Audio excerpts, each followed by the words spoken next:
Okay, as Oregonians, we always seem to be really proud of our eco-friendly way of living. We're proud of our forests and our oceans. But are we truly making an effort to keep our oceans in good health? I know as Oregonians, we don't necessarily always swim in our beaches, but it's always important to make sure that our environment's in good health. That's why today we'll be talking about plastic in the ocean. Today I have myself that's going to be talking about the Great Pacific Patch, Emma, who will be talking about the effects on life, on marine and human life. Graciela will be talking about the main contributors. Grayson will be talking about technology and current efforts. And then finally Carson, who will be talking about the solutions and the recommendations. Today our group is representing National Oceanic Administration, and they have a mission of educating people about the ocean life through science. And I'm going to go ahead and read off their mission statement, which is to understand and protect changes in climate, weather, oceans, and coasts, to share the knowledge, set information with others, and to conserve and manage coastal and marine ecosystems and resources. That's why today we're going to be talking about the topics that I just mentioned.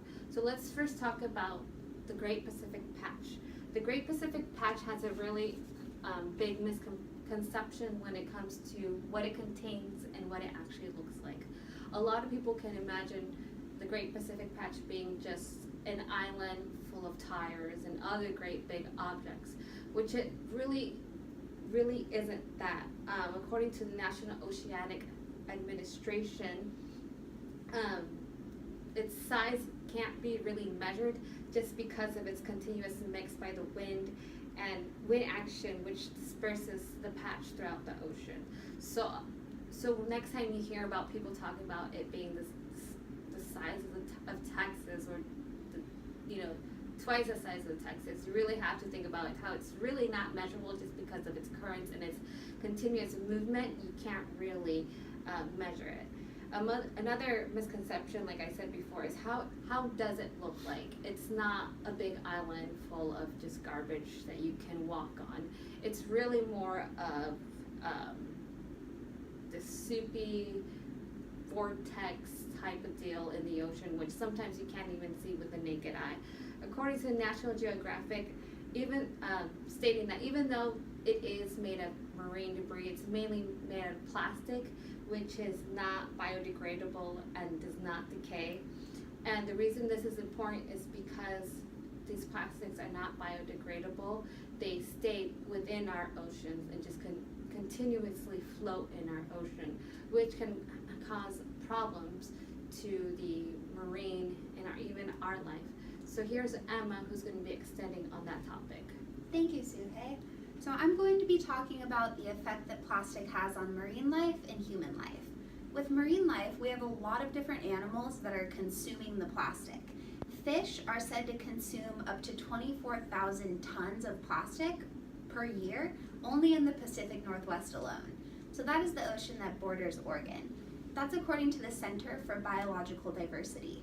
They also say that this is a catalyst for plastic to transfer up the food chain.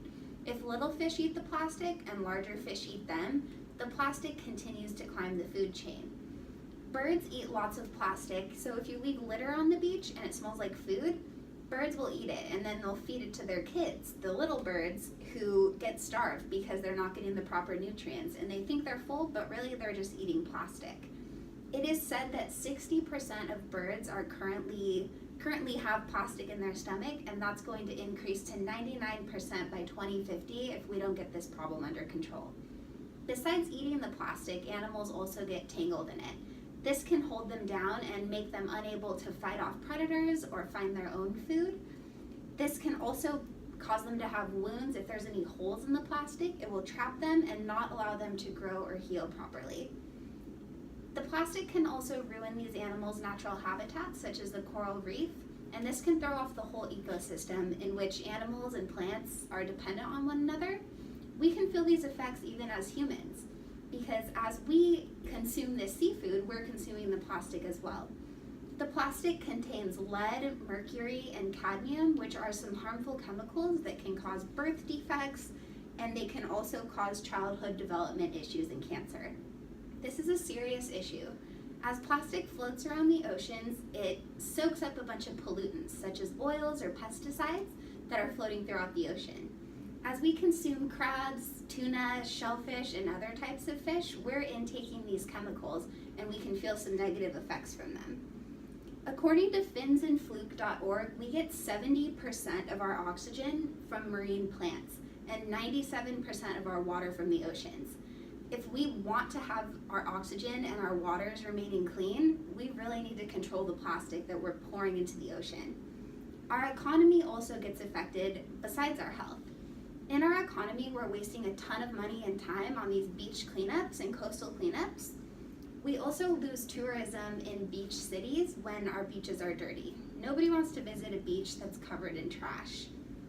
Our beaches are turning into landfills, and since we only have one planet, we need to take control of the situation, figure out who the main contributors are that are causing this plastic to get dumped into the ocean, and do something about it. So I'm going to pass the floor off to Graciela, who is going to let us know who the main contributors are for this problem. Thank you, Emma. So yeah, it's pretty shocking to know what a simple plastic can do, especially because plastic is so cheap and it's really simple and easy to use and have it around us. But now that we know the effects that it's causing and everything that it's doing to our ocean and our human life and our marine life, I feel like we should take conscience and know that we should stop this, because we really should stop using as much plastic as we do and not be so dependent on it. But like she said, I'll be talking about the main contributors, and based on the article, The Oceans Are Drowning in Plastic by Mosenberg, 80% of plastic comes from land-based sources, which means that it's us humans that are producing the most plastic that goes into the ocean. With this being said, the plastic that we are getting there is because we're not recycling the way it's supposed to be. So there's a lot of mismanagement on how people use plastic and how they dispose it. And with this, I can say that only 40% of plastic is disposed the way it should, and the rest just loses its way down to the ocean. It's not only us humans, like I said, there's also a small portion of factories that they're around and along the coastlines, and those by mistake or they also do it on purpose do some of their disposals to the ocean. So they have a little in that too. So when we see factories in the ocean and we see some plastics around them, we should just clean them up, because eventually they will end up in the ocean. We also have some cruise ships and boats that are around their oceans at all times. Those ones can also throw some plastic in the ocean, and sometimes it's not intentionally. Like I say, most of these things are not intentionally, but they do end up in the ocean. So when the boats are around the ocean, there could be a windstorm, and the windstorm just makes everything that they have in the boat go to the ocean. So this being said, we know a little bit more that we are the main contributors as humans to plastic in the oceans. And although as humans we are doing some things to avoid it, we can still try to avoid using plastic just at all. But here's Grayson, and he'll be talking about some ways that we are already reducing the amount of plastic in the ocean. Okay, thank you, Graciela. I'll be talking about the technological advances that are being done right now to help take trash out of our oceans. There's currently a project being done from a group out of Norway called the Ocean Cleanup Crew. They are working on a 62-mile-long barrier that is going to sweep across the oceans, mainly the Pacific Ocean, to pick out trash and plastic. The Ocean Cleanup Crew estimates that this barrier will pick up an estimated 68 kilograms of floating trash. Over a period of 10 years, they think that this will end up taking about half of the Pacific garbage patch out of the water. Having this barrier is a great advancement because it helps, it saves time, it saves energy, and it saves a lot of money from what's currently being done in our oceans, which is vessels, specifically army boats, that take trash from the Pacific garbage patch back to our mainland. But by the time they do that, there's already more trash going in, so it's not really being effective. Having this barrier is a great solution, but the main way to end plastic and trash getting in our oceans is by not using plastic. It's estimated that nearly 8 million metric tons of plastic end up in our oceans each year. The best way to not have trash or plastic in our oceans is by raising the price of plastic, or also having recyclables. You get more money from recyclables. So say if you want to go grocery shopping and you get your groceries, you go to checkout, the plastic bag will cost $1 or $2, and then the paper bag will be free. So it makes it more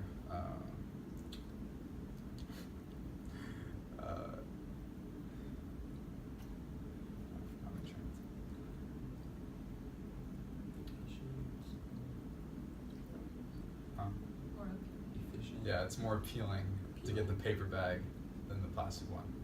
And then having the price of recyclables go up will also make people want to go pick up trash either on the beaches or on the streets, and it'll help keep our oceans clean. Now I'm going to pass it on to Carson, who will tell you more about personal solutions and recommendations. Let's switch. All right, thank you, Grayson. Grayson already kind of touched on some of the solutions that we have. I'm going to be talking more about some recommendations and how we can change our attitude and some of our habits that we have to kind of tackle this issue. So let's take a closer look at some of those solutions that we have. Maggie Ostall, who's a manager for sustainable initiatives out of San Francisco, once said to think globally and act locally. I think that quote right there kind of sums up this topic or this issue pretty well, because it is a global issue, and everyone can locally see the effects that it has. If you go to the beach, you're bound to find like a plastic bottle or something that washed up to shore, or that somebody left there and just didn't care to throw out. So we definitely need to sustain a balanced ecosystem if we want our children and our children's children to be able to enjoy the beaches, enjoy eating seafood, some of the things that we so greatly appreciate, or we might not actually appreciate it enough, but if we want our children to be able to enjoy the things that we can, we're going to have to change some of our ways. Right now, there's about 60 to 80% of plastic debris that's directly caused by us humans floating around the ocean. So we definitely need to adjust the way we think about this entire topic.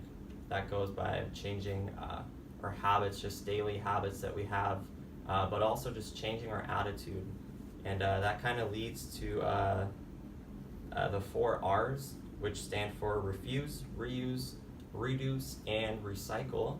All 4 of those are vital, and if everyone just really tries to live by those 4 words, our oceans would greatly appreciate that.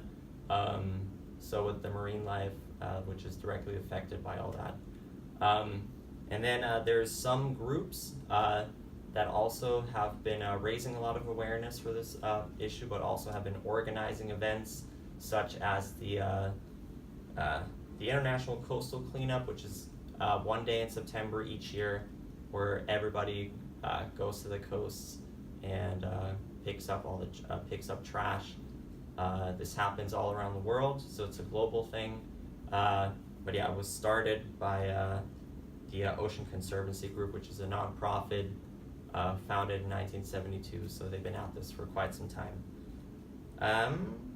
If everyone tries to apply all of these things, we should be able to tackle this issue, but it will definitely take everyone's effort.